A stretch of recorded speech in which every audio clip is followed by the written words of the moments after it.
टिड्डे को पकड़ा और उसे अपनी आवाज पर छलांग लगाना सिखाया। वैज्ञानिक टिड्डे से कहता, कूदो। टिड्डा उसकी आवाज सुनते ही जोर से छलांग लगा देता। अब वो वैज्ञानिक था तो प्रयोग करना तो बनता ही था। उन्होंने टिड्डे की छलांग पर प्रयोग किया। वैज्ञानिक ने उसकी एक टांग तोड़ दी और फिर बोला, कूदो। अब टिड्डे की छलांग की दूरी कम हो गई। वैज्ञानिक ने उसकी दूसरी टांग तोड़ दी और फिर बोला, कूदो। टिड्डे की छलांग और कम हो गई। अब तोड़ी गई उसकी तीसरी टांग। छलांग की दूरी और कम हो गई।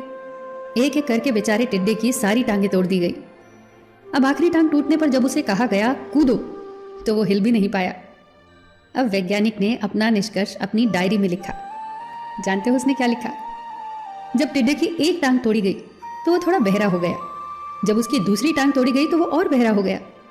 हर टांग टूटने के साथ वो और बहरा होता गया और सारी टांग टूटने के बाद वो बिल्कुल बहरा हो गया। जोर जोर से चिल्लाने का भी उस पर कोई असर नहीं हुआ। वो तो अपनी जगह से हिला तक नहीं। छलांग लगाना तो दूर की बात थी। इस कहानी को सुनकर सभी को ऐसा ही लग रहा है ना कि क्या मूर्ख वैज्ञानिक था। इतनी सीधी सी बात उसे समझ नहीं आई। या कुछ लोग ये भी सोच रहे होंगे कि ये तो किसी बच्चे को भी पता है कि टिड्डे की छलांग उसकी टांग टूटने की वजह से कम होती जा रही थी, ना कि वो बहरा हो गया था। पर दोस्तों, हम सभी जीवन में कई बार ऐसे ही मूर्ख बन जाते हैं। कई बार जीवन में दो घटनाएं एक साथ ऐसे घटती हैं कि उनका एक दूसरे से कोई संबंध होता ही नहीं, फिर भी ऐसा लगता है कि गहरा संबंध है।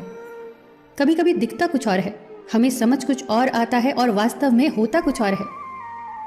इसीलिए अगर पछताना नहीं है तो जीवन में जल्दबाजी में